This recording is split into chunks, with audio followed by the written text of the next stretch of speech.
कैसे हैं आप सब। तो आज का जो हमारा लेक्चर है वो है exercise 4.2 chapter number 4 class 9 new syllabus. ठीक है, क्वेश्चन नंबर 1 और 2 मैंने आप लोगों को करवा दिया था, वो आप लोगों ने मेरे लेक्चर्स में देख लेना है। तो क्वेश्चन नंबर 3 से स्टार्ट करना है हमने। इसका फर्स्ट पार्ट देखें, 8x³ + 12x² + 6x + 1। अब इनके अंदर हमने बेसिकली फार्मूला यूज करना है। फार्मूला क्या है हमारे पास, मैं यहाँ पे लिख देती हूँ आप लोगों को, a + b होल की power cube is equal to a³ + 3a² + 3ab² + b³ तो इन सब पार्ट्स में हमने ये वाला फार्मूला यूज करना है। ठीक है, अब यहाँ पे देखें 8x³ + 12x² + 6x + 1, ये कौन सी फॉर्म बन रही है, ये वाली फॉर्म बन रही है। हम इसको इस फॉर्म में चेंज करेंगे। ठीक है, फिर हम जस्ट इसको इस फॉर्म के इक्वल रख देंगे।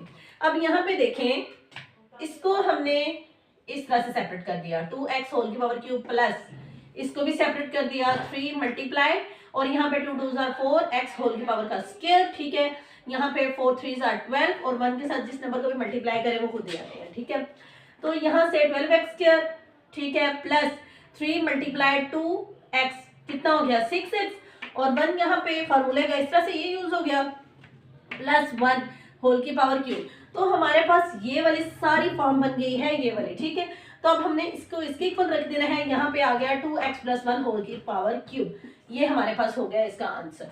अब जो इसका सेकंड पार्ट है ये वाला, ये भी एज इट इज ऐसे ही है। अब यहाँ पे सबसे पहले हमने इसको सेपरेट कर लिया इस तरह से। ठीक है, इसको इस तरह से क्लोज कर दिया। अब प्लस 3 3 9 9 मल्टीप्लाई 4 और जो भी नंबर आएगा उसको मल्टीप्लाई करवाना है 3 के साथ, तो हमारे पास ये फॉर्म बन जाएगी। ठीक है, यहाँ पे प्लस 144 ab², तो अब इसको हमने इस फॉर्म में चेंज कर दिया। ठीक है, और यहाँ से ये वाली फॉर्म जो है ये इस तरह से क्लोज हो गई।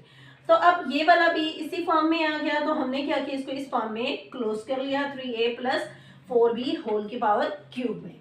ठीक है, इसके हो गए 2 पार्ट। अब हम आते हैं थर्ड पार्ट की तरफ। थर्ड पार्ट में क्या होगा, यहाँ पे सेम एज इट इज जो हमने उन 2 में वर्क देखा है वो भी इन्हीं में वही वाला करना है काम। ठीक है, अब यहाँ पे डायरेक्ट मैंने इसको इस फॉर्म में क्लोज करवा दिया है x + 6y। ठीक है, 6y होल की पावर क्यूब, ये आंसर आ गया।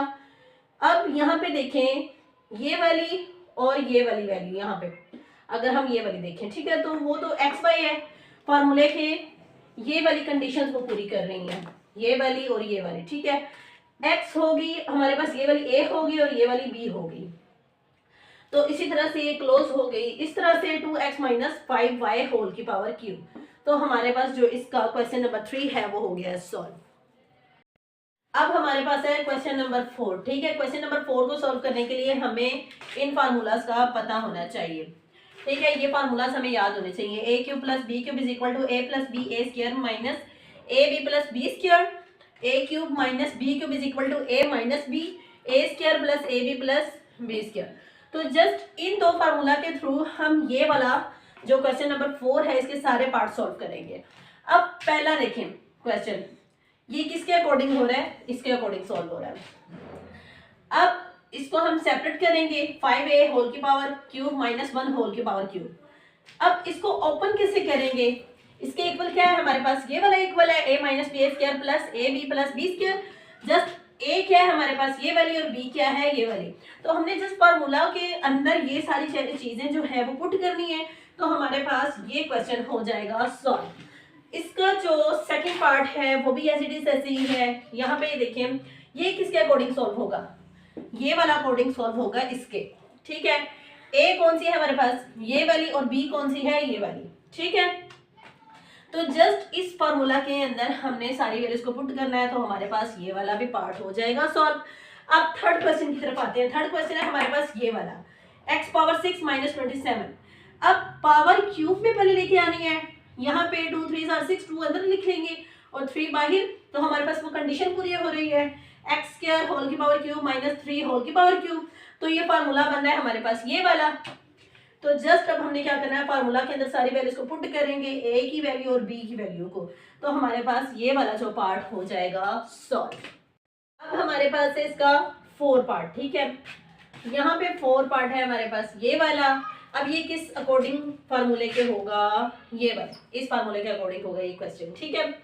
अब यहाँ पे 10a होल की पावर क्यूब प्लस 1 होल की पावर क्यूब, तो जस्ट आपने इसके अंदर वैल्यूज को पुट करना है। a क्या है हमारे पास 10a और b क्या है हमारे पास 1, तो हमारे पास ये वाला आंसर आ जाएगा जब हम इनके अंदर अपनी वैल्यूज को पुट कर देंगे, ठीक है। अब इसके बाद है हमारे पास 5 पार्ट 343x क्यूब, ठीक है, प्लस 216। सबसे पहले हमने इसको इस तरह से लिख लिया और 6 की पावर क्यूब हो तो 216 आता है, तो ये वाला भी इसी फार्मूले के अकॉर्डिंग होगा सॉल्व। तो जस्ट आपने इसके अंदर वैल्यूज पुट करनी है। a की वैल्यू हमारे पास ये वाली, b की वैल्यू है ये वाली। जब हम पुट कर लेंगे इसके अंदर तो हमारे पास ये वाला आ जाएगा आंसर। इसी तरह से इसका जो लास्ट पार्ट है 6 पार्ट, ठीक है, वो भी एज इट इज ऐसे ही होगा। यहाँ पे देखिए मैंने इसको इस तरह से लिख लिया, 8y इसको इस तरह से लिख लिया, ठीक है। जस्ट इसके अकॉर्डिंग ये वाला फार्मूला यूज होगा, ठीक है। तो जब फार्मूले के अंदर मैंने सारी वैल्यूज को a और b की वैल्यूज को पुट किया तो हमारे पास ये वाला आंसर आ गया, ठीक है। तो ये क्वेश्चन हो गया सॉल्व। आई होप सो आप लोग को आज का ये लेक्चर इसीलिए समझ आया होगा। तो आपने मेरे चैनल को लाइक और सब्सक्राइब कर देना है ताकि जो मेरे नेक्स्ट लेक्चर हो वो आप लोगों तक इजीली पहुंच सके।